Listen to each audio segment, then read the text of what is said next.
نبی اکرم صلی اللہ علیہ وسلم ایک رات بیدار ہوئے اور فرمایا سبحان اللہ، آج کی رات کتنے فتنے اور کتنے خزانے نازل ہوئے۔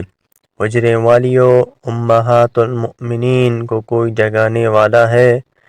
سنو، دنیا میں کپڑا پہننے والی بہت سی عورتیں آخرت میں ننگی ہوں گی۔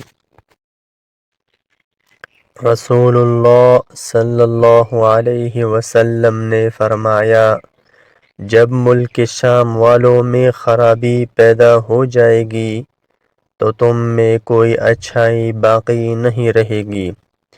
میری امت کے ایک گروہ کو ہمیشہ اللہ کی مدد حاصل رہے گی، اس کی مدد نہ کرنے والے قیامت تک اسے کوئی نقصان نہیں پہنچا سکیں گے۔